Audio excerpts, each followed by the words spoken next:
morning, ladies, gentlemen, and Madam Chairman. The topic for today's debate is that public figures should be allowed private lives. As the negative team, we strongly disagree with this statement and believe that the private lives of public figures should be open to the public. As well, we do agree with the negative team's definition.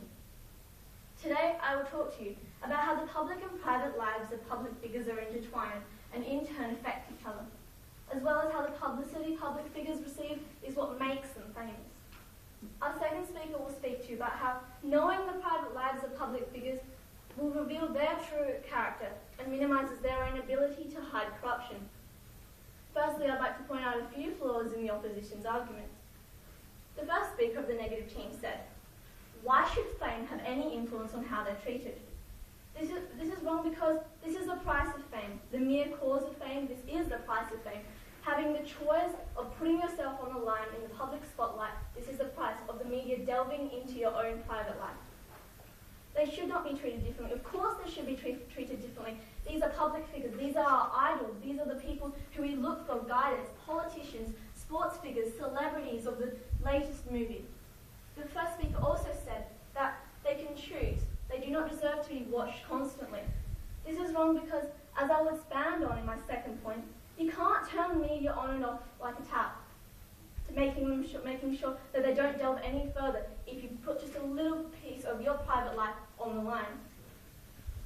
To my first point, a celebrity's public life can often be affected by their private life, and vice versa. If a high-end politician buys shares from a certain company, say Rio Tinto, then this becomes part of their own private life. However, because they're responsible for making policies, including policies that may affect Rio Tinto, then their private life begins to affect their public one. This can also create a conflict of interest between their public and private life, which the country deserves to know about. Another example is Ben Cousins. In his private life, he did drugs, and this had an effect on his public one too, as he was suspended for playing for the West Coast Eagles.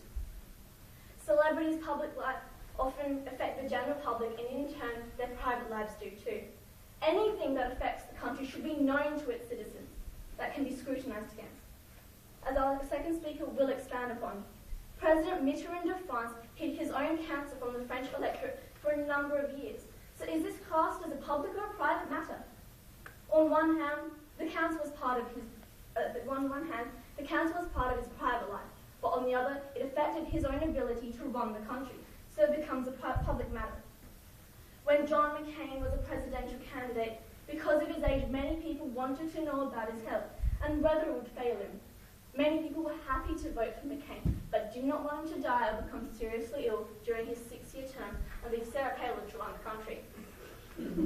His private life had become very important to the public, and this is why I believe, as the first negative speaker had said, that they have to be treated differently because they run the country and they are our idols. In the case of public figures, it becomes very hard to draw the line between public and private lives because they are so intertwined. Therefore, public figures should not have private lives. To my second point, media attention that the public figures receive is what makes them famous. Many public figures start out as nobodies, such as Jade Goody from UK Big Brother. The media delved into her private life, and from there she became both rich and famous. High-profile celebrities become famous because of the scandals they go through, because they put their life on the line, and other parts of their private lives being displayed through the media. Public figures use the media scrutiny to rise to fame, then they reap the rewards. When Brad Pitt and Angelina Jolie sold pictures of their children to the media, they sold a part of their own private lives to receive the fame and the publicity. Public figures want this fame and media coverage, and often have publicity agents to make sure they maintain page space, even if it means revealing facts about their own personal lives. Media coverage and scandals give them their boost in life, into fame really, but once they consider their position to be high enough, they begin to call it press intrusion. Public figures cannot turn the media off and on like a tap, revealing secrets when it suits them and expecting the media to back away. It is like inviting a thief into your home and asking them not to steal. They invite the press into their lives, and when they have the money and the fame, they tell them to go away, accepting the rewards and not accepting the more downsides. They create public interest in their lives and they profit from it by receiving the money. It is then their responsibility to fuel the interest and speculation that they have created, which they profit from. Therefore, because celebrities use their personal lives to spring to fame by choice and then try to send the media away, they should not have private lives. So in conclusion, ladies, gentlemen, and Madam Chairman, it becomes impossible to differentiate between a public figure's public and private life.